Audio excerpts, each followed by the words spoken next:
નમસ્કાર વિદ્યાર્થી મિત્રો, ઓનલાઈન એજ્યુકેશન સિસ્ટમમાં હું ચિરાગ જીવાણી આપ સૌનું હાર્દિક સ્વાગત કરું છું.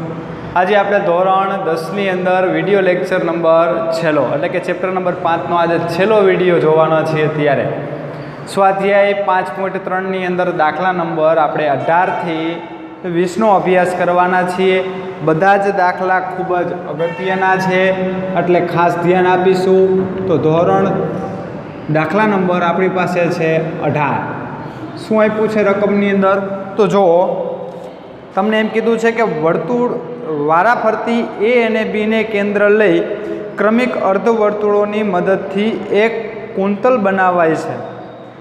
તેની શરૂઆત એથી થાય છે અને આકૃતિમાં દર્શાવ્યા પ્રમાણે ત્રિજ્યાઓ 0.5 સેમી, 1.5 સેમી, 2 સેમી હોય તો એવા 13 ક્રમિક અર્ધવર્તુળોથી બનતા કુંતલની લંબાઈ શોધો. પાઈ બરાબર તમારે લેવાના છે 22/7. તો ટૂંકમાં તમને એમ કહેવામાં આવ્યું છે કે બે બિંદુ છે. એક બિંદુ તમારી પાસે એ છે, બીજું બિંદુ તમારી પાસે તો કે બી આપ્યું છે. એક બિંદુ તમારી પાસે એ છે અને એક બિંદુ તમને શું આપ્યું છે? બી. તો તમારી પાસે માની લ્યો અહીંયા એ બિંદુ છે અને અહીંયા બી બિંદુ છે. શું કીધું છે કે એને કેન્દ્ર લઈ અર્ધું વર્તુળ રચવાના છે. એટલે અહીંયા એને કેન્દ્ર લઈ પેલી જ તમને ત્રિજ્યા આપી છે 0.5 સેમી. આ 0.5 સેમીનું એક અર્ધું વર્તુળ દોરી આ બાજુ લઈ આવવાનું છે. આ પહેલું અર્ધવર્તુળની ચાપને કહી દે L1. હવે શું કીધું છે? 1 સેમી કેને કેન્દ્ર લઈ? આ એને કેન્દ્ર લઈને તમે અર્ધવર્તુળ દોર્યું. હવે બીને કેન્દ્ર લઈને તો 0.5, અહીંયા 0.5 એટલે આખા કેટલા થઈ જશે? તો કે 1. તો વળી બીને કેન્દ્ર લઈને 1 સેમીની ચાપ મારવાની. એને કહી દો L2. ફરી એવી જ રીતે આ 0.5 અહીંયાથી માપ એટલે 1, તો કુલ માપ કેટલું થઈ ગયું? 1.5. તો વળી પાછું એને કેન્દ્ર લઈને 1.5 સેમીની ત્રિજ્યા લઈને ચાપ મારો. જે ચાપ મળે એને શું કહી દેવાનું? L3. તો આવી રીતે કુલ કેટલી ચાપ લેવાની છે? તો કે 13 વખત ચાપ લેવાની છે. તો જોઈએ, આ દરેક ચાપ છે એ આખી ચાપ નથી થતી. કેવી ચાપ થાય છે? અર્ધ. તો અર્ધચાપ. આ અર્ધચાપ એટલે પરિઘના અડધા. તો પરિઘ એટલે આપણી પાસે 2πr છે. તો 2πr ના અડધા કરો એટલે L1 લંબાઈ કેટલી થઈ જશે તમારા માટે? πr જેટલી. તો જોઈએ, આપણે દાખલાની શરૂઆત કરીએ.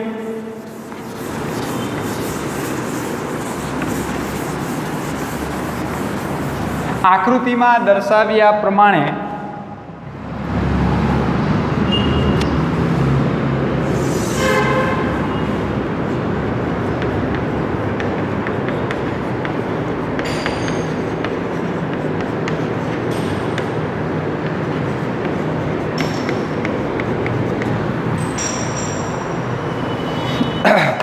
ચાપની મદદથી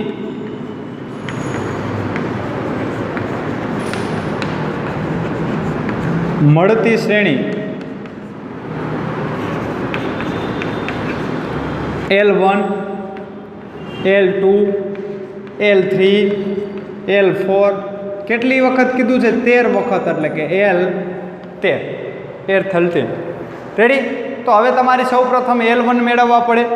તો આપણે જોવું જોઈએ, અહીંયા આપણી પાસે અર્ધ પરિઘ હતું. સૂત્ર શું હતું? πr. તો પહેલા વર્તુળ માટેની ત્રિજ્યા તમને આપી હતી 0.5 એટલે કે અહીંયા 0.5 શું થઈ જશે? પાઈ. બીજા માટેની ત્રિજ્યા એટલે કે L2 1 થઈ ગઈ હતી. તો πr, ની જગ્યાએ 1 એટલે ખાલી શું થઈ ગયા? પાઈ.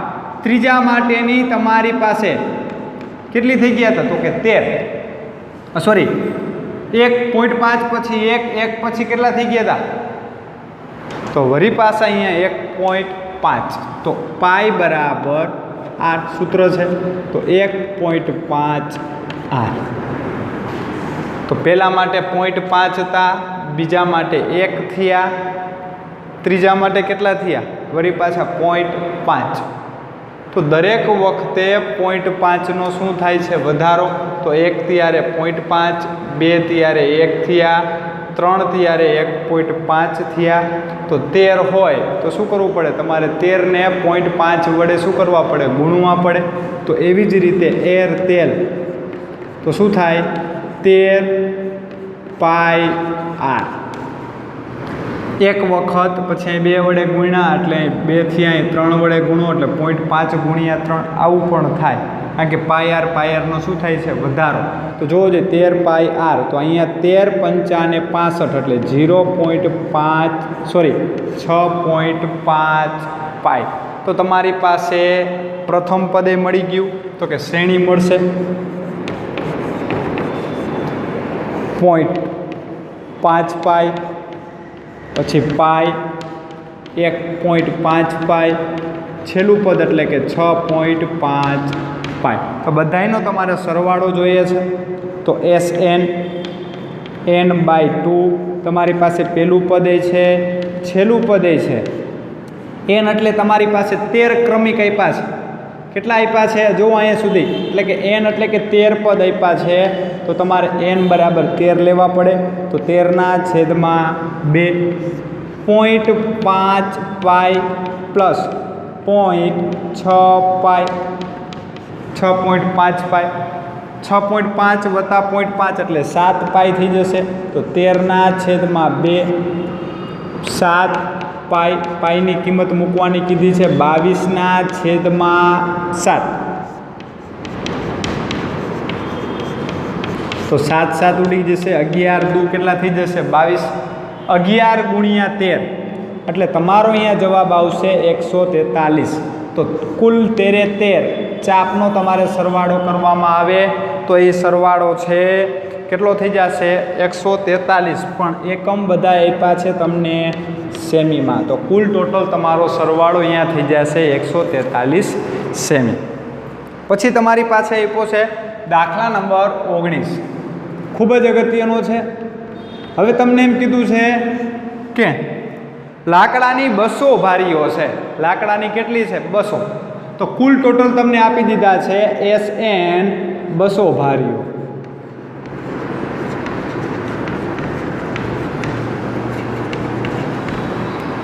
અને નીચે પ્રમાણે ગોઠવેલ છે.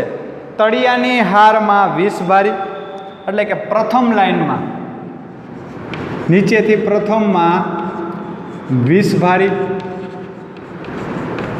ત્યારબાદ એના ઉપર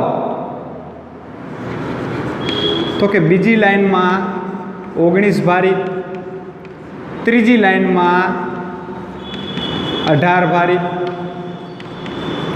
તો આવી રીતે ગોઠવવામાં આવે છે, એટલે કે નીચલી લાઈન વધુ છે, પછી એક એક ક્રમશઃ ઘટાડતા જઈએ છીએ. તો આવી 200 ભારીઓને ગોઠવવા માટે કેટલી હાર થશે અને સૌથી ઉપરની હારમાં કેટલી ભારીઓ હશે. તો આવી કેટલી લાઈન થાય, પહેલી લાઈનમાં 200, બીજી લાઈનમાં 19, ત્રીજી લાઈનમાં 800, આ બધાનો ટોટલ. એટલે તમારે પહેલાં સૌપ્રથમ તો n મેળવવા પડે. શું મેળવવા પડશે n. તો આના ઉપરથી તમને શ્રેણી મળશે. તો કે શ્રેણી મેળવી પહેલી એટલે કે 20, પછી થયા 19, પછી થયા 18, પછી આપણને 17, 16 એવી રીતે. તો કુલ ભારીઓ કેટલી છે 200. તો એ બરાબર તમારી પાસે મળી ગયા 20 અને ડી બરાબર તમારી પાસે જવાબ મળ્યો -1, કારણ કે ઘટતી શ્રેણી છે માટે. તો SN નું સૂત્ર મૂકી દઈએ આપણે. તો કે SN = n/2 2a n-1 × d. તો જોઈએ SN એટલે તમારી પાસે 200 છે, n આપણને ખબર નથી, છેદમાં 2 એમના એમ, 2a એટલે 20 દુને 40, n-1 એમના એમ, અને n એટલે કેટલા આવ્યા -1. તો અંદર આપણે ગુણી નાખીએ ભેગા ભેગા. તો કે -1n અને --+1. તો આપણી પાસે સાદુરૂપ આવશે 200 × 2 એટલે કેટલા થઈ જશે ડાયરેક્ટ 400. n અહીં 40 ને 41 -n થઈ જશે. તો 400 અને n 41 - n એટલે અહીં સાદુરૂપ આપશો તો n ને અંદર ગુણો તો n એટલે 41n - n². તો -n² છે એટલે આ બાજુ આવશે તો प्लस 41 प्लस था तो केवा थी जैसे माइनस अने वत्ता 400 बराबर 0। तो 400 ना एवा अवयव पाड़ो कि सरवाड़ो 41 थाय। तो 20 दू 40, 20 गुणिया 20 એટલે 400 થયા, પણ સરવાળો કરો તો કેટલા થઈ ગયા 40। આપણે જોઈએ છે 41, તો જોવો જોઈએ 400 છે તો કે 10 ગુણ્યા 40 તો 400 થાય, ને સરવાળો કરો તો કેટલા થયા 50। હજી આપણે ફેરફાર કરીએ, 5 વડે ભાગાકાર કરીએ તો 8 પંચાને 40, 50 ગુણ્યા 8 તો પણ થાય 400। હજી આનો સરવાળો 58 થાય છે। 50 ને આપણે 2 વડે ભાગી 25 દુ 50 અને અહીંયા 8 દુ 100। તો જોવો છે 25 અને 16 બેનો ગુણાકાર 400 થાય અને સરવાળો 41 થાય। તો n વર્ગ હોવાથી ડાયરેક્ટ તમે આમ લખી શકો n - 25 અને n - 16 એના બરાબર 0। તો n ની કિંમત તમને મળી અહીંયા n બરાબર 25 અથવા તો n બરાબર 16। તો આપણી પાસે બે કિંમત મળી, પણ વિચારીએ આપણી પાસે કે આ n બરાબર 25 એટલે કે 25 લાઈન થાય। તો પહેલી જ લાઈનમાં 20 છે તો 25મી લાઈનમાં કેટલા થઈ જાય છે? જવાબ કેવો થઈ જાય? માઇનસ। જવાબ કેવો થઈ જાય? માઇનસ। તો અહીંયા 25મી લાઈન છે તો તમને ખબર છે કે 20 લાઈન સુધી તો જવાબ 1 આવે, 21ની લાઈનમાં 0, 22માં -1, -2, -3 એટલે કે લાઈન કોઈ દી માઇનસમાં હોય નહીં। તો કે જે શક્ય નથી, કારણ કે હારની સંખ્યા ઋણ ન હોય। હારની સંખ્યા રહી ઋણ ન હોય એટલે કે કેટલામી લાઈન થઈ ગઈ? 16મી લાઈન। તો 16મી લાઈન સુધીમાં હારની સંખ્યા તો an એટલે કે 16, તો 16 એટલે કે a વત્તા કેટલા ડી થઈ જશે? તો કે 15 ડી। તો પહેલી લાઈનમાં 20 અને ડી આવ્યા હતા -15 ગુણ્યા -1 તો -1 રહ્યા તો -15, 20માંથી 15 જાય એટલે કે 16મી લાઈનમાં તમારી પાસે કેટલી ભારીઓ હશે? 5 ભારીઓ હોય। તો ટૂંકમાં ઉપરની સૌપ્રથમ પહેલી જે લાઈન આપી છે એ પહેલી લાઈનની અંદર તમારી પાસે ભારીઓની સંખ્યા કેટલી થઈ જશે? તો કે 5 થાય। જોઈએ આપણે આ ચેપ્ટરનો છેલ્લો દાખલો, અને ખૂબ જ અગત્યનો દાખલો છે, દાખલા નંબર 20। તમને એમ કીધું છે કે એક હરીફાઈ આપી છે, તો કે એ હરીફાઈ એવી છે કે બટેકા લેવાની છે। તમને એમ કીધું છે કે એક લાઈન આપી છે, આ લાઈનમાં અહીંયા શરૂઆતની જગ્યામાં તમને એક ડોલ રાખેલી છે। શું રાખેલું છે? ડોલ। તો એક બટેકા ઉપાડવાની હરીફાઈ છે અને આરંભ બિંદુ પર એક ડોલ રાખેલ છે। આરંભ બિંદુ એટલે કે જ્યાંથી આપણે શરૂઆત કરવાના છે ત્યાં, અહીંયાથી આ રેખા ઉપર કુલ 10 બટેકા છે।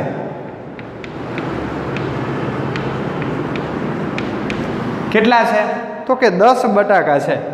હવે પેલું બટેકું છે એ આરંભ બિંદુથી 5 મીટરના અંતરે છે અને પછીના દરેક બટેકા રહ્યા 3-3 મીટરના અંતરે છે।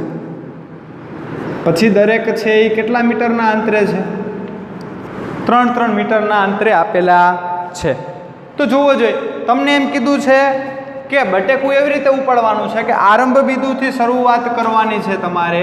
અહીંયાથી પેલું બટેકું ઉપાડીને પાછું ડોલમાં નાખવાનું, વળી અહીંયાથી તમારે દોરડું જવાનું, બીજું બટેકું ઉપાડવાનું, વળી ડોલમાં નાખવાનું, ત્રીજું બટેકું ઉપાડવાનું, વળી ડોલમાં નાખવાનું। તો આવી રીતે 10 બટેકા ઉપાડી ત્યારે કુલ કેટલું અંતર કાપેલું હશે તે શોધવું પડે। તો અહીંયા આપણી પાસે બે શરત છે। જો ઉપાડવા જાઓ છો પાછું નાખવા આવો છો, વળી ઉપાડવા જાઓ છો પાછું નાખવા આવો છો, એટલે કે ડબલ વખત મહેનત થાય છે।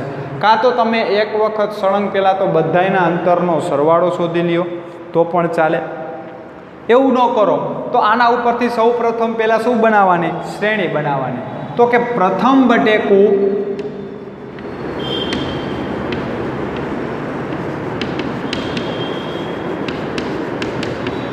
કાપેલું અંતર તો 5 ને 5 કેટલા થઈ જશે? તો કેટલું નેટું? એટલે કે 10 મીટર. એવી જ રીતે બીજું બટાકું તમે ઉપાડો, તો બીજું બટેકું ઉપાડો ત્યારે અંતર કેટલું થાય? 5 ને 3 8, 8 આગળ જવાના અને 8 પાછળ આવવાના, એટલે 8 દૂને 16 મીટર. એવી જ રીતે ત્રીજા બટેકા માટે 5 ને 3 8, 8 ને 3 11, 11 જવાના અને 11 આવવાના, તો 11 દૂને 22 મીટર. આવી રીતે તમારી પાસે 10 બટેકા આપ્યા છે. તો સૌ પ્રથમ આપણે એના ઉપરથી શ્રેણી મળશે, તો કે 10 મીટર, 16 મીટર નથી લખતો, 22. કેટલા બટેકા છે? 10. તો કુલ કાપેલું અંતર, તો કાપેલું અંતર એટલે આપણી પાસે સૂત્ર જ છે SN = n/2 2a plus n-1 × d. તો તમારી પાસે કુલ બટેકા છે એટલે કે n બરાબર 10 આપ્યા છે. પ્રથમ બિંદુ એટલે કે પ્રથમ પ્રારંભ બિંદુ આપ્યું છે એટલે કે 10 મીટર, અને d એટલે તફાવત આપ્યો છે. કેટલાનો આવશે? તો કે 6.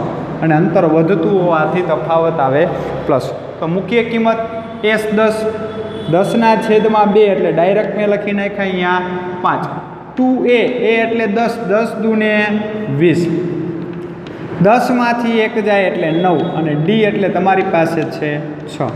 તો 5 એમના એમ 20, અને 6 9 6 ને 54, 54 વત્તા 20 એટલે તમારે જો સરવાળો થઈ જશે 74, 74 ગુણ્યા 5, 5 ચોક 20 ની શૂન્ય વધી 2, 7 × 35 ને 2 37. તો કુલ અંતર કેટલું થઈ જશે?